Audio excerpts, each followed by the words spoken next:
یہ ماہ مبارک ذی الحجہ کا مہینہ ہے، یعنی ایام حج اور قربانی کا مہینہ ہے۔ قربانی دین اسلام میں بہت معنی رکھتی ہے۔ قربانی آپ اسی بات سے اندازہ لگا لیں کہ جب اسلامی سال کا جو آغاز ہوتا ہے وہ بھی قربانی سے ہوتا ہے، اور جب آخر آتا ہے تب بھی قربانی سے ہی ختم ہوتا ہے۔ تو یہ ماہ مبارک قربانی کا مہینہ ہے۔ اس مبارک مہینے میں ہر مسلمان کو چاہیے کہ قربانی کرے، اور اگر کسی کے دل میں یہ خیال آتا ہے کہ قربانی آج کل یا 1400 سال یا کچھ سالوں سے ہو رہی ہے، یا صرف حضرت ابراہیم علیہ السلام کے زمانے سے ہو رہی ہے، تو ایسا نہیں ہے۔ اس کے بارے میں اللہ تعالیٰ نے قرآن مجید میں ارشاد فرما دیا، وَاتْلُ عَلَيْهِمْ نَبَأَ ابْنَيْ آدَمَ بِالْحَقِّ إِذْ قَرَّبَا قُرْبَانًا فَتُقُبِّلَ مِنْ أَحَدِهِمَا وَلَمْ يُتَقَبَّلْ مِنَ الْآخَرِ۔ اللہ تعالیٰ حضور صلی اللہ علیہ وسلم سے فرماتا ہے کہ اہل کتاب کو بتا دیجئے آدم کے ان دو بیٹوں کی کہانی، ان دو بیٹوں کا واقعہ جنہوں نے قربانیاں پیش کی تھیں۔ یعنی حضرت آدم علیہ السلام کے بیٹے جب حابیل اور قابیل کے بیچ میں کسی بات کو لے کر متبھید ہو گیا تھا، اس کے بعد میں دونوں لوگوں نے یہ طے کیا کہ چلو اللہ کی بارگاہ میں قربانی پیش کرتے ہیں، اللہ کی بارگاہ میں قربانی پیش کرتے ہیں، جس کی قربانی قبول ہو جائے گی وہ انسان صحیح ہوگا۔ تو اس طرح سے ان دونوں نے اپنی اپنی قربانیاں اللہ کی بارگاہ میں پیش کی، اور اس وقت ایسا ہوتا تھا کہ جب جس کی قربانی اللہ تعالیٰ قبول فرماتا تھا تو آسمان سے ایک آگ آتی تھی، آگ نازل ہوتی تھی اور وہ اس قربانی کو کھا جاتی تھی۔ تو اس طرح سے پتہ چلتا تھا کہ قربانی قبول ہوئی کہ نہیں۔ تو وہاں پر حابیل کی قربانی قبول ہوئی، قابیل کی نہیں۔ تو اس سے ہمیں یہ بات معلوم ہوتی ہے کہ قربانی ہر امت کے لیے رہی ہے، لیکن جب حضرت ابراہیم علیہ السلام کا وقت آیا، حضرت ابراہیم علیہ السلام کے دور سے اللہ تعالیٰ نے ہر مسلمان کے لیے قربانی کو ضروری قرار دے دیا، سنت ابراہیمی قرار دے دیا، سنت موقدہ کر دیا، یعنی ضروری ہو گئی کہ ہر مسلمان پر قربانی کرنا ضروری ہے، جو نہیں کرے گا وہ گنہگار ہوگا۔ یہ کیوں کیا گیا؟ سب سے پہلی بات ہمیں یہ سمجھنا پڑے گی، قربانی کا مقصد صرف جانور ذبح کرنا نہیں ہے، قربانی کا مقصد صرف گوشت کھانا نہیں ہے، قربانی کا مقصد صرف یہ نہیں ہے کہ آپ جانور لا کر ذبح کر دیا۔ قربانی کے پیچھے کا پس منظر ہمیں سمجھنا ہوگا۔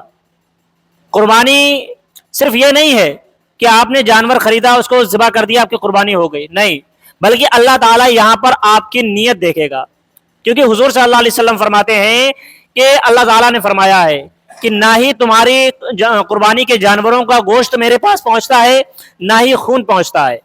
اگر کوئی چیز تمہاری ہمارے پاس پہنچتی ہے تو وہ تمہارا تقویٰ ہے، تمہاری نیت ہے، تمہاری پرہیزگاری ہے۔ تو اب ہمیں یہاں پر سمجھ میں کیا آیا کہ قربانی کا مقصد صرف یہ نہیں ہے کہ جو ہم جانور ذبح کر رہے ہیں بس ذبح کر دیا ہو گیا، بلکہ اس میں ہماری نیت بھی ہونی چاہیے۔ ہماری نیت کیا ہے؟ اگر کسی انسان کی، ایک بات یاد رکھیں کہ بہت سارے لوگ ایسے بھی ہوتے ہیں جو بیچارے قربانی کرتے ہیں، لگاتار سالوں سے کر رہے ہوں گے، لیکن کسی نہ کسی غلطی کی وجہ سے ان کی قربانی قبول ہی نہیں ہوئی۔ اس میں ایسی کون سی غلطیاں رہتی ہیں؟ سب سے بڑی غلطی تو یہ رہتی ہے کہ جیسے کسی انسان نے قربانی کی، قربانی کرنے کے بعد میں جب اس کے 3 حصے کیے جاتے ہیں، یعنی تقسیم کرنے کے لیے اللہ تعالیٰ نے جو ہمیں تقسیم، اس کو بانٹنے کا جو بتایا ہے سسٹم، وہ یہ بتایا گیا ہے کہ قربانی کے جانور کے 3 حصے کر رہے ہیں۔ پہلا حصہ غربا مساکین کے لیے، غریبوں کے لیے، دوسرا حصہ آپ کے رشتہ داروں، دوستوں، عزیزوں، اقارب کے لیے ہوگا، تیسرا حصہ جو ہوگا وہ آپ اپنے پاس رکھیں گے۔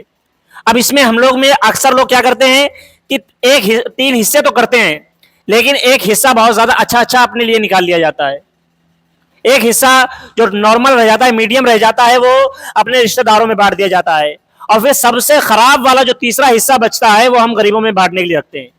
یاد رکھیں کہ اگر کوئی انسان ایسا کرتا ہے تو اس کی قربانی اس کی قبول نہیں ہوئی۔ قربانی کے جانور کے حصے کس طرح سے کرنے ہیں؟ قربانی کے جانور کے حصے آپ نے اس طرح سے کرنے ہیں کہ اگر آپ کو کوئی بھی پسند کرنے کا آپشن دیا جائے، تینوں حصے آپ نے سامنے برابر کر کے رکھ لینے ہیں، اس میں سے آپ کسی میں بھی چننے کے مختار ہو جائیں کہ کوئی بھی حصہ آپ رکھ لیں گے۔ اس طرح سے اگر آپ نے عدل کے ساتھ، انصاف کے ساتھ اگر برابر بانٹا ہے تب تو ٹھیک ہے۔ اگر آپ نے یہ کیا کہ آپ نے اچھا یا کچھ آئٹم اچھے آپ نے اپنی طرف رکھ لیے اور زیادہ اچھا اپنے پاس رکھ لیا، خراب والے جو بچے یا برابر نہ بچا وہ آپ نے دوسروں میں بانٹنے کے لیے رکھ لیا، تو ایسی صورت میں آپ نے قربانی اللہ کے لیے نہیں کی تھی، پھر آپ نے قربانی کس کے لیے کی تھی؟ اپنے لیے کی تھی آپ نے نا، تو پھر وہاں پر آپ کی قربانی قبول نہیں ہوگی۔ تو ہمیں یہ غلطیاں نہیں کرنی ہے. ہم میں سے اکثر لوگ یہ غلطیاں کرتے ہیں. بہت سارے لوگوں کے من میں یہ سوال رہتا ہے کہ گوشت کب تک رکھ سکتے ہیں. تو بھائی رکھنے کی بات آپ جب تک چاہیں جب تک استعمال کریں, کوئی حرج نہیں, لیکن صرف اپنا حصہ, صرف اپنا حصہ جو آپ نے 3 حصوں میں سے جو آپ کا حصہ نکلا ہے نا, اس حصے کو آپ چاہے 1 مہینہ رکھیں چاہے 2 مہینہ رکھیں, کوئی حرج نہیں. لیکن اگر آپ نے جو دوسروں کو تقسیم کرنے والا حصہ تھا, مان لیجئے آپ کے جو رشتہ داروں کا حصہ جو تیسرا حکم دیا گیا ہے ایک رشتہ داروں کے لیے ہے, وہ آپ نے اپنے پاس رکھ لیا تو وہ آپ کے لیے جائز نہیں ہوگا. اسی طرح سے غربا مساکین والا حصہ اگر آپ نے رکھ لیا تو وہ بھی آپ کے لیے جائز نہیں ہوگا. پہلی بات تو آپ کی قربانی ہی وہاں پر نہیں مانی جائے گی, کیونکہ آپ کی نیت وہاں پر قربانی کی نہیں رہی, تو اس طرح سے وہ آپ کی قربانی ضائع گئی. دوسری چیز, آپ نے جو گوشت رکھا ہے وہ بھی آپ کے لیے جائز نہیں رہا. جائز کیوں نہیں رہا؟ بھائی ظاہر سی بات ہے, کسی کا حق مارنا کیا ہے, گناہ ہے کہ نہیں ہے؟ اگر ہم کسی کا حق مارتے ہیں, کسی کے حق پر ہم قبضہ کر لیتے ہیں, تو اس پر ہمیں گناہ ملتا ہے کہ نہیں ملتا ہے؟ تو یہ غربا مساکین کا حق تھا. اب اگر اس کو ہم نے کسی کے حق کو مار لیا تو پھر ہم گنہگار بھی ہو گئے. پہلی بات, ہماری قربانی قبول نہیں ہوئی, اس کے گنہگار.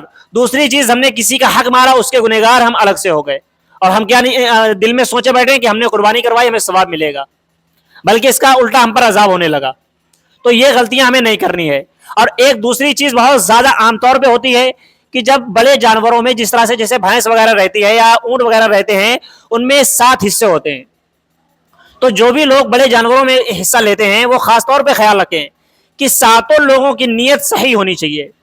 کیونکہ بڑے جانور میں اگر کسی ایک کی بھی نیت اگر ڈگمگا گئی, کسی ایک کی بھی نیت اگر ایسی ہے کہ اس کے دل میں یہ ہے کہ مجھے فلاں گوشت کا فلاں حصہ مل جائے یا فلاں حصہ مجھے لینا ہے, تو ایسے صورت میں 7 لوگوں کی قربانی ضائع جائے گی. یعنی جو 7 حصے, اس میں 7 لوگ جو موجود ہوں گے, ان 7 کی قربانیاں ضائع چلی جائیں گی اس ایک انسان کی بدولت. اس لیے کبھی بھی جب بڑے جانور میں حصہ لیں تو اس بات کا خیال رکھیں کہ 7 لوگوں کی نیت برابر ہونی چاہیے, اور جب تقسیم کرنے کی باری آئے تو برابر تقسیم کیا جائے, اس میں کمی بیشی بالکل نہیں ہونی چاہیے. اب آتی ہے بات اگلی کہ قربانی کن لوگوں پر واجب ہے. قربانی کون کون کر سکتا ہے؟ قربانی کرنے کے لیے آپ میں 6 شرطیں ہونی ضروری ہیں. سب سے پہلی شرط یہ ہے کہ آپ مسلمان ہونے چاہیے. اگر کوئی جو مسلمان نہیں اس پر قربانی نہیں ہے. دوسری چیز, عاقل ہونا چاہیے, عقل مند, یعنی عقل ہونی چاہیے, بالغ ہونا. عاقل ہونے, پاگل مجنون انسان پر قربانی ضروری نہیں ہے. اسی طرح سے بالغ ہونا چاہیے, نابالغ پر قربانی ضروری نہیں ہے. اسی طرح سے مقیم ہونا چاہیے, یعنی جہاں پر رہنے والا. آپ اگر کہیں مسافر میں ہے, کہیں سفر میں ہے آپ, تو اس صورت میں آپ پر قربانی نہیں ہے. کروا دیں گے تو بہتر ہے, کروانا چاہیں تو منع نہیں ہے, لیکن آپ پر اس ٹائم آپ ضروری نہیں کہ آپ قربانی کروائیں. تو یہ صورتیں ہوتی ہیں کہ آپ پر قربانی ضروری ہے. اور چھٹی چیز ہے, آپ صاحب نصاب ہونا چاہیے. صاحب نصاب یعنی آپ کے پاس اتنا مال و دولت ہونی چاہیے جتنی قربانی کرنے والے پر ضروری ہے. اس کی مقدار کس طرح سے بیان کی گئی ہے؟ 7.5 تولہ سونا ہو آپ کے پاس, یا پھر 52.5 تولہ چاندی یا اس کے برابر قیمت موجود ہو. 7.5 تولہ سونا یا پھر 52.5 تولہ چاندی کی جو قیمت ہوتی ہے, اتنی قیمت اگر آپ کے پاس موجود ہے کسی بھی صورت میں ہو, ضروری نہیں کہ آپ کے پاس پیسہ موجود ہو, آپ کے پاس آپ کوئی کاروبار کرتے ہیں, کاروبار کے سامان اگر آپ کی اس قیمت کا ہے, اتنی قیمت کا موجود ہے, تب بھی آپ پر قربانی کرنا ضروری ہے. لیکن اگر آپ کے پاس صرف ضروریات نکالنے کے باوجود اتنا نہیں ہے, یا آپ پر قرضہ اتنا زیادہ ہے کہ وہ قرضہ ادا کرنے کے بعد آپ صاحب نصاب نہیں رہتے ہیں, تو پھر آپ پر قربانی نہیں ہے. پھر آپ قربانی نہ کروائیں تو بھی کوئی حرج نہیں ہے. لیکن آپ 52.5 تولہ چاندی, آپ اس کی قیمت نارملی آج اگر آپ لگاتے ہیں تو اس کی قیمت ہونے کے بعد میں اگر آپ قربانی نہیں کروائیں گے تو پھر آپ گنہگار ہوں گے. حضور صلی اللہ علیہ وسلم فرماتے ہیں کہ اگر کوئی شخص باوجود استطاعت کے, یعنی اتنی طاقت رکھتا ہو کہ وہ قربانی کروا سکتا ہے, پھر بھی قربانی نہ کروائے تو وہ ہماری عیدگاہ کے قریب نہ آئے. آپ سوچیں ذرا, یہ حضور صلی اللہ علیہ وسلم کے الفاظ ہیں. حضور صلی اللہ علیہ وسلم نے فرمایا کہ قربانی ضرور کرواؤ. اگر جو انسان صاحب استطاعت ہونے کے باوجود قربانی نہ کروائے تو وہ ہماری عیدگاہ کے قریب بھی نہ آئے. اور ایک جگہ پہ اور حضور صلی اللہ علیہ وسلم فرماتے ہیں کہ بقرہ عید الاضحیٰ کے دن قربانی کے علاوہ اللہ تعالیٰ کے نزدیک اور کوئی بھی کام اس سے زیادہ افضل نہیں ہے. قربانی کرنے سے زیادہ افضل کوئی بھی چیز اللہ کے نزدیک اس دن نہیں ہے. آپ سوچیں قربانی کی فضیلت کتنی زیادہ ہے کہ حضور صلی اللہ علیہ وسلم نے کبھی بھی قربانی نہیں چھوڑی, ہمیشہ قربانی کروائی ہے. اور حضور صلی اللہ علیہ وسلم کے صحابہ کرام نے بھی ہمیشہ قربانی کروائی اور اس کا حکم بھی دیا ہے.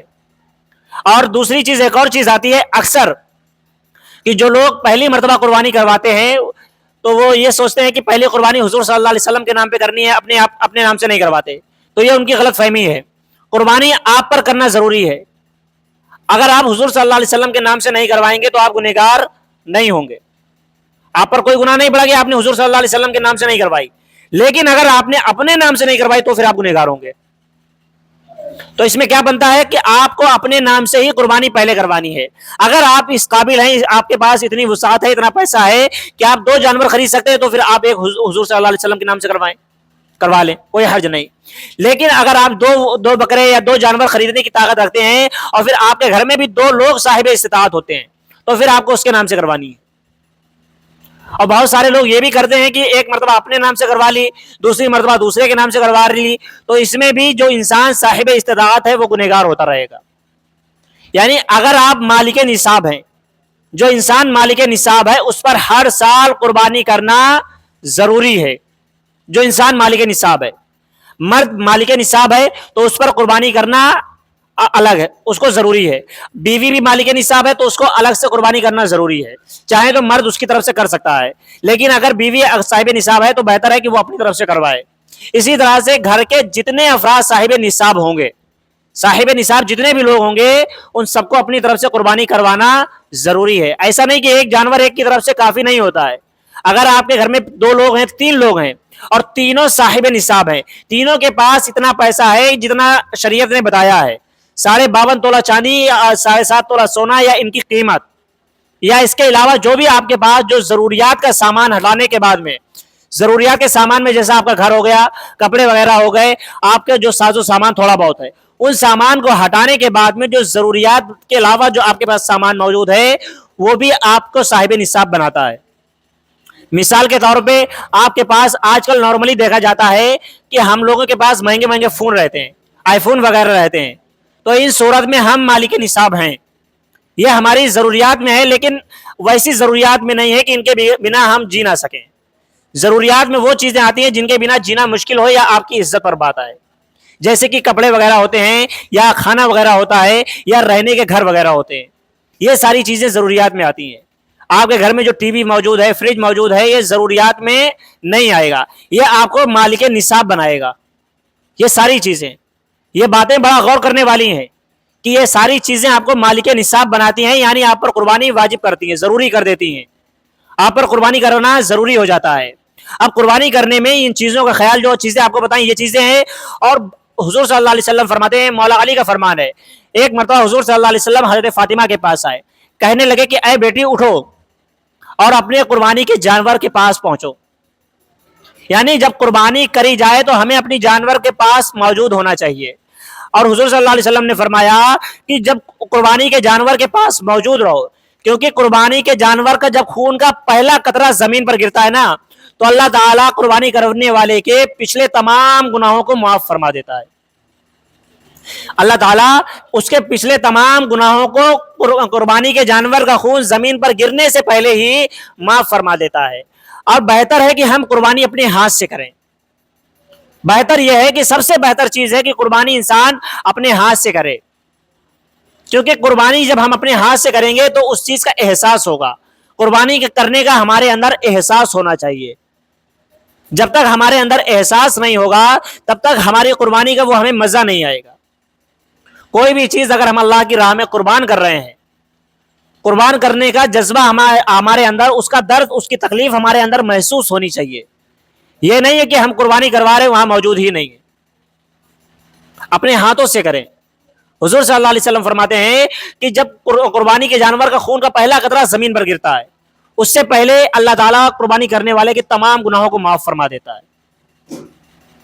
اور قربانی کے جانور میں جو ابھی ہم نے آپ کو مسائل بتائے, مسئلے بتائے ہیں, ان مسئلوں کا خیال رکھنا ضروری ہے. اور دوسری چیزیں یہ بھی خیال رکھنا ہے کہ کن جانوروں کی قربانی ہم نہیں کر سکتے ہیں. قربانی کے جانوروں میں عمر کا لحاظ بہت ضروری ہے. اگر آپ کی بھینس وغیرہ ہے، اونٹ کی مدت 5 سال بتائی گئی ہے، بھینس وغیرہ کی مدت کم سے کم 2 سال ہونی چاہیے، 2 سال سے کم میں قربانی نہیں کروا سکتے آپ، 2 سال ہونا چاہیے، 2 سال۔ اور اگر بکرا وغیرہ ہے، بکرا ہے یا دمبا وغیرہ ہے، تو 1 سال سے کم میں آپ اس کی قربانی نہیں کر پائیں گے۔ اگر کوئی شخص کرتا ہے تو وہ گنہگار ہوگا۔ ہاں اگر دمبا یا بھیڑ ہے تو صرف دمبا یا بھیڑ کے لیے یہ کہا گیا ہے کہ اگر وہ آپ کو دیکھنے میں اتنی معلوم ہوتی ہے کہ 1 سال کی اگر دیکھنے میں معلوم ہوتی ہے دمبا یا بھیڑ، بکرے کی بات یہاں پر نہیں کہی گئی ہے۔ بکرا جب تک 1 سال کا نہیں ہوگا تب تک اس کی قربانی جائز نہیں ہے۔ اسی طرح سے بھینس جب تک 2 سال کے نہ ہو تب تک اس کی قربانی جائز نہیں۔ اسی طرح سے حاملہ جو بکری رہے یا حاملہ جو بھینس وغیرہ رہتی ہیں ان کی بھی قربانی جائز نہیں ہے۔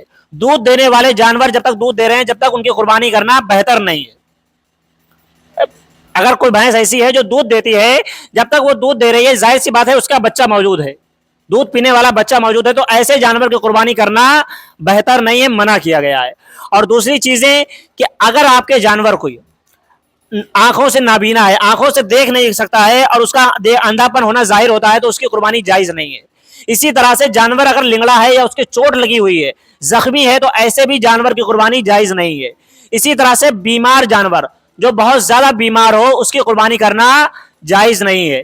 اور چوتھی چیز آتی ہے کہ جو جانور بہت زیادہ دبلا ہو، اس کی ہڈیاں نظر آتی ہوں، یعنی اس کی ہڈیوں پر زیادہ گوشت نہ ہو، بہت کمزور لاغر ہو، تو ایسے جانور کی قربانی کرنا جائز نہیں ہے۔ یہ 4-5 چیزیں ایسی بتائی گئی ہیں، آپ ان جانوروں میں یہ چیزیں خیال رکھیں کہ جانور زخمی نہیں ہونا چاہیے۔ اگر جانور زخمی ہے، آپ کا بکرا آپ نے خریدا ہے اور وہ زخمی ہے تو اس صورت میں آپ پر قربانی آپ اس کی کر نہیں سکتے ہیں۔ ہاں اگر وہ آپ جیسے نارملی جب قربانی کرتے وقت اگر زخمی ہو گیا کسی وجہ سے تو کوئی حرج نہیں، آپ قربانی کر دیں۔